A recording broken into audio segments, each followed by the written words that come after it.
Hello again, everyone. Edwin Learnard back once again. In this YouTube segment, I'm going to be talking about reality television and sharing some of my thoughts on this subject. And anyway, a lot of times you'll hear some derogatory negative things about reality TV. There'll be segments about, well, the truth about reality TV and saying that a lot of it is not true, it's not veracious, and there's a lot of things that are really staged on it. I think even the Jerry Springer show, I think a lot of that, if I'm not mistaken, at least there was something on 2020 many years ago that said that a lot of that was staged beforehand. But anyway, the point being in this segment is that there's a lot of good about reality television, and that's what I wanted to emphasize. And really, like maybe I can explain this by examples. Well, through reality television, it could actually, by watching it, it could be advantageous to viewers. Now, if you look at there's a show called Hoarders. I think it was discontinued for some time, and then the series ended, and I believe it's made a comeback now, and it's on again in some form. And it really, that show focuses on, I guess you would call compulsive hoarders and people that really have a hoarding problem that's basically very excessive and very out of control. Now, there's some people that I talked with one person one time, and they said, well, the person didn't think that shows like that and shows like Intervention, those kind of shows were good because they're getting this notoriety and they're getting this publicity for negative things. Well, the thing about it is, if you look at a show like Hoarders, okay, I understand how someone's perspective is like what I just described, what that person told me. But on the other hand, it can be auspicious, it could be beneficial, because people that have a similar problem or the same problem as these people that are shown on, say, Hoarders, for example, well, they could learn from it, and they can understand that there's other people out there like them, and that they're just not by themselves, and that if on the show, I think there's some episodes where they actually show that they have made improvement in the hoarding problem, and then others that haven't. And then the ones that have made improvement, it gives those people that have that similar problem some hope in terms of resolving their own, say, their compulsive hoarding problem. Now, if you see a show like Intervention, I don't believe that's on anymore. I think the show was shut down a few years ago, but you'd have to look into that. But Intervention focused on people that had, I believe it was either and, it was drug or alcohol addiction problems, or maybe or it could be a combination with some people. But they would show that they would people that have had a certain addiction, whether it was drugs or alcohol or a combination, and they would what would happen is somebody, a lot of times, maybe it would be a close friend or a family member, I guess you could say that person would lure them into the place where they can get that intervention, and they can get that person to help them.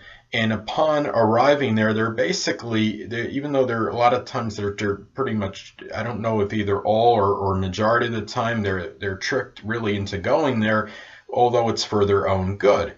And what happens is they're issued essentially an ultimatum. They say, well, you either have to do this, or go into this drug treatment facility or whatever, or either you're going, or sometimes it could be, depending on the circumstances, you're going to be banned from your home, from where your parents or whoever's taking care of you there, or letting you live there, or you might be going in jail, depending if there is a possible warrant or there is enough reason to put them in jail.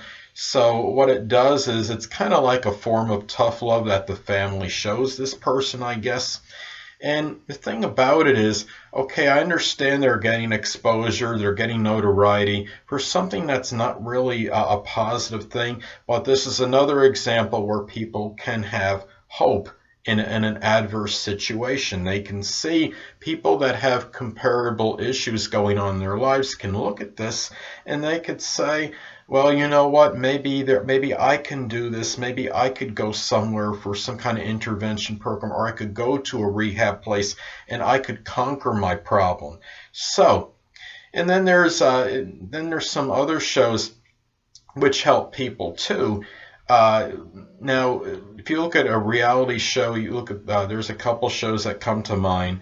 Okay, there's Cops, and then I don't know if the show Jail is on anymore, but the show Cops, I'm sure many of you have heard of this, and this focuses on it's a reality television show which shows cops that are trying to apprehend the bad guys in various ways. Sometimes it'll be like through a sting operation. It could be something that happens spontaneously on the street and they're running after one of the criminals, or somebody that's robbed a store or something and they're trying to get away, or somebody's pulled over and then they try to get away. They got some warrants on them, or they got possession of something, or whatever the reason is. And the thing about it is, I had an interesting conversation with somebody about the Cops show one time, and he said to me, he felt, well, said, you know, Eddie, what looks suspicious to me is on the cop show, a lot of times you'll see the criminal or bad guy, whatever you want to call him, about 30 feet away or so from the cop, and he'll take off running, and then the cop manages to catch up with him in most cases and catch them. And, well, I don't really see that as that unusual. I don't think that's anything staged, to be honest with you. I think people got to understand is that the policemen, they're trained to run after and apprehend the bad guys, even if they're at a fairly considerable distance in front of them. A lot of times the person that's running away gets flustered and falls down in a number of instances, and that's why the cop gets them. And then there's other instances where people have to remember that cops, I believe a lot of them do work out fairly vigorously. And you could have just because you might see a cop that looks well built and looks strong, and he looks like he's bigger than the guy he's running after. That doesn't mean he doesn't have power and strength in his legs. And sometimes that helps the person run faster. People are often misguided. They say, well, that guy's thin and the cop is stocky. How come the cop was able to catch him? Well, it's because of what I stated, I think, in a lot of instances. A lot of the cops work out strongly and they exercise their legs, I'm sure, a lot, and that enables them to have that power and strength in their legs to catch up to the bad guys, I think. And also, there was another show called Jail.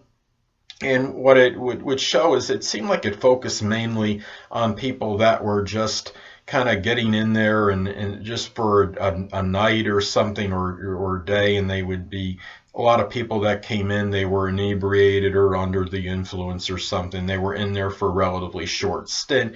But it just shows that even though they're in there for a short period of time, it could show people, I think even younger people, it could be advantageous to. If somebody is thinking about living a life of some crime or corrupt existence, they could see this show and they could look and see, well, I don't want to wind up going there. That, to me, that's something that really I'd be apprehensive about, and I'd be reluctant, might make the person more reluctant to live that kind of life, which might put them in that situation.